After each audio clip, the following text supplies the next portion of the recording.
Well, hey there, happy days. Sharon Horne-Ellstrom here, also known as Pajama Grandma. Today, we're going to talk about the expression or the idiom lend an ear and how you can use that to supersize and grow your business. How I contend you must do this to supersize and grow your business. Lend an ear, of course, comes from the 1600s. William Shakespeare, probably before then, since it was a popular saying then, he actually used it in his Julius Caesar play. And Mark Antony calls to the crowd at Julius Caesar's funeral and basically says, "Gentlemen, lend me your ear," which means everybody pay attention to me, listen up, pay attention to me.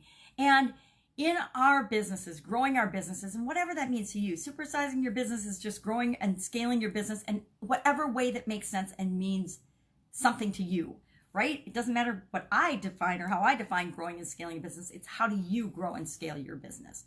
So how do you do that if you don't listen? If you don't listen to your employees, if you don't listen to your teammates, if you don't listen to your strategic partners, if you don't listen to the environment, the economy, if you don't listen to your gut, yourself, your instincts, if you don't listen to your customers, it's not going to happen. I contend that listening is one of the, if not the most important leadership, visionary, entrepreneurial skills, management for sure, skills. If you don't have the ability to listen, and when I say listen, I'm not talking hearing. We all have the ability to hear, unless, of course, we're deaf or blind, like some of us. We all have the ability to hear and listen, but hearing and listening are not the same thing. Hearing is the act, the physical act of having sound come into our body, our minds, our eardrums, right?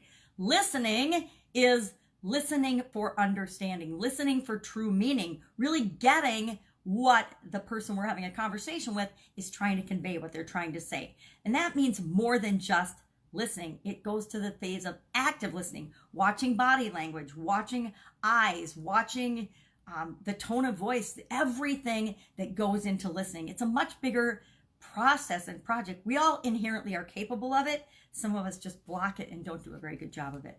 I spent decades having to learn to be a better listener. I come from a family of talking, egotistical, okay, loudmouth in some areas, and very knowledgeable, very smart people, but everybody's right about everything, right? One of those families, which is awesome. I love my family. I absolutely adore them. They are so smart and can teach me so many things. But the only time I can learn anything from them is when I'm listening, not when I'm talking.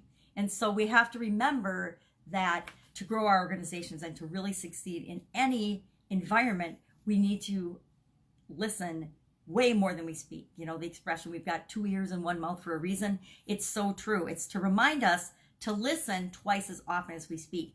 And I like to believe that's because we're all on a path of becoming, continuously improving, and being better human beings, running better businesses, making the world a better place. You may or may not ascribe to that theory, but I do. And to me, that's why I think it's so important that we make active listening, really understanding.